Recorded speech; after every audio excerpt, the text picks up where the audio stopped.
नमस्कार और सक्ष न्यूज नाटक और आप सभी का स्वागत है। उच्चतम न्यायालय ने एक महत्वपूर्ण फैसले में कहा है कि जीवन साथियों के बीच आई दरार भर नहीं पाने के आधार पर तलाक की मंजूरी देना अधिकार का नहीं बल्कि विशेषाधिकार का मामला है, जिसका विभिन्न तथ्यों को ध्यान में रखकर काफी सावधानी से इस्तेमाल किया जाना चाहिए ताकि दोनों पक्षों के साथ पूर्ण न्याय हो। न्यायमूर्ति एस.के. कौल की अध्यक्षता वाली 5 सदस्यीय संविधान पीठ ने कहा है कि यह स्पष्ट है कि ऐसे मामलों में शीर्ष अदालत को पूरी तरह से आश्वस्त और संतुष्ट होना चाहिए कि विवाह पूरी तरह से अव्यवहारिक, भावनात्मक रूप से मृत और बचाने लायक नहीं है। इसलिए विवाह को समाप्त करना ही सही समाधान है और आगे बढ़ने का एकमात्र रास्ता है। पीठ ने कहा है कि वैवाहिक बंधन ऐसे मोड़ पर पहुंच गया हो जिसे बचाया नहीं जा सकता, तो इसे तथ्यात्मक रूप से निर्धारित और दृढ़ता से स्थापित करना होता है और इसके लिए कई कारकों पर विचार किया जाना जरूरी है, जैसे दंपति के बीच सहवास की समय अवधि, जब दंपति ने अंतिम बार सहवास किया था, दोनों पक्षों द्वारा एक दूसरे और उनके परिवार के सदस्यों के खिलाफ लगाए गए आरोप की प्रकृति। संविधान पीठ ने कहा कि जिन अन्य कारकों पर विचार किया जाता है उनमें समय समय पर कानूनी कार्यवाही में पारित आदेश, व्यक्तिगत संबंधों पर संचयी प्रभाव, अदालत के हस्तक्षेप या मध्यस्थता के माध्यम से विवादों को निपटाने के लिए क्या और कितने प्रयास किए गए और अंतिम प्रयास कब किया गया जैसे तथ्य शामिल हैं। पीठ ने कहा, अलग रहने की अवधि पर्याप्त रूप से लंबी होनी चाहिए और 6 साल या उससे अधिक का समय एक प्रासंगिक कारक होगा। शीर्ष अदालत ने कहा, लेकिन इन तथ्यों का मूल्यांकन दोनों पक्षों की आर्थिक और सामाजिक स्थिति को ध्यान में रखते हुए किया जाना चाहिए, जिसमें उनकी शैक्षिक योग्यता, दोनों पक्षों से उत्पन्न बच्चे, उनकी उम्र, बच्चों की शैक्षणिक योग्यता आदि तथ्य शामिल हैं। हम आपको बता दें कि संविधान पीठ में न्यायमूर्ति कौल के अलावा न्यायमूर्ति संजीव खन्ना, न्यायमूर्ति ए.एस. ओका, न्यायमूर्ति विक्रम नाथ और न्यायमूर्ति जे.के. माहेश्वरी शामिल थे। बहरहाल अदालत के इस फैसले का कानूनविदों ने स्वागत किया है और कहा है कि इससे अदालतों पर बोझ कम हो सके। सुप्रीम कोर्ट ने जो आदेश दिया वो संविधान पीठ का है। इसमें मामला ये था कि सुप्रीम कोर्ट की पावर है संविधान में आर्टिकल 142 में। उसमें सुप्रीम कोर्ट ने कहा है कि अगर हम ये पाते हैं कि जो शादीशुदा कपल है जिनके बीच में लड़ाई चल रही है, जिनके केसेस चल रहे हैं, उनकी शादी किसी भी तरीके से आगे सही तरीके से नहीं चल सकती, तो हम अपनी इस पावर को इस्तेमाल करते हुए उस शादी को गैरकानूनी या ख़त्म डिक्लेयर कर सकते हैं।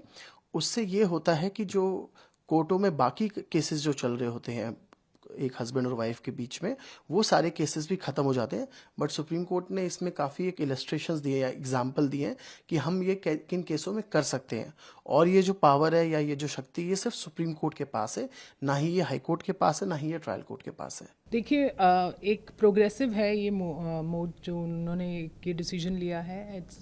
मुझे लगता है ये अच्छा है एक तरह से, क्योंकि इतनी सारी पेंडेंसीज़ हैं और बहुत सारे जो समय है कोर्ट का उन्हीं मैट्रिमोनियल इश्यूज़ में जा रहा था, और अगर जल्दी डिसीजन होता है तो बहुत सारे और जो सीरियस मैटर्स जो रहते हैं उनको तवज्जो मिलेगी, और मुझे लगता है ये इस तरह से तो अच्छा हुआ। बट बहुत सारी चीज़ें हैं मुझे लगता है उनकी थोड़ी डिटेलिंग और अगर हो जाती, या अगर उस पर कुछ एक्सपर्ट्स कमेटीज़ की अगर राय ली जाती या राय ली जाए, क्योंकि इसकी इम्प्लीमेंटेशन में मुझे थोड़ा सा डाउट है कि वो किस तरह से होगा, कि एलुमनी है और मेंटेनेंस है, इस तरह के जो इश्यूज़ रहेंगे, क्योंकि उनमें समय लगता है, और किस तरह से कोर्ट उनको हैंडल करेगा, और इतने छोटे समय में अगर सेटलमेंट होता है तो किस तरह से होगा, क्योंकि उसी पे मेरी अप्रेंशन है। अदरवाइज मुझे लगता है कि एक तरह से अच्छी प्रोग्रेस हुई है इसमें। मेरा ये मानना है कि इसका लाभ आम जनता को नहीं मिलेगा।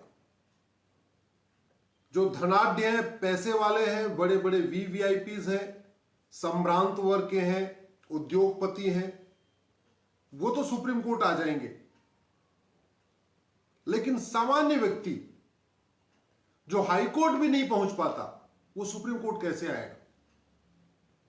ज्यादा अच्छा होता कि सुप्रीम कोर्ट डिवोर्स के मैटर को जल्दी डिसाइड करने के लिए गाइडलाइन बनाता।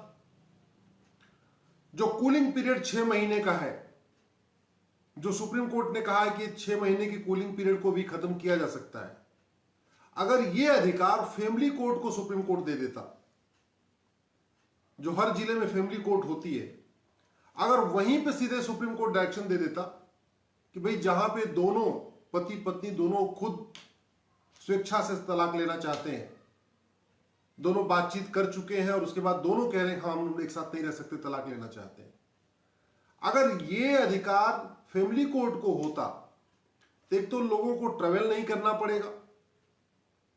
भाई दिल्ली एनसीआर के आसपास के लोग तो आराम से सुप्रीम कोर्ट आ सकते हैं, लेकिन बंगाल, केरल, आसाम, नागालैंड, अरुणाचल, कश्मीर या गुजरात के द्वारका जो बॉर्डर के एरिया है, उसके लिए उन लोगों के लिए सुप्रीम कोर्ट आना बहुत मुश्किल काम होता है। इसलिए मेरा ये मानना है कि सुप्रीम कोर्ट का जो फैसला आया है बहुत अच्छा फैसला आया है जो सुप्रीम कोर्ट ने कहा है, लेकिन जो अधिकार सुप्रीम कोर्ट ने अपने लिए रखा है ज्यादा अच्छा होता कि ये अधिकार सुप्रीम कोर्ट सभी हाई कोर्ट्स को देता और साथ ही साथ फैमिली कोर्ट को भी दे देता। अगर आप भी लेना चाहते हैं देश दुनिया की तमाम जानकारी तो आज ही सब्सक्राइब करें हमारे चैनल को। साथ ही नीचे दिए बेल आइकन को जरूर दबाएं ताकि हर अपडेट आप तक पहुंच सके।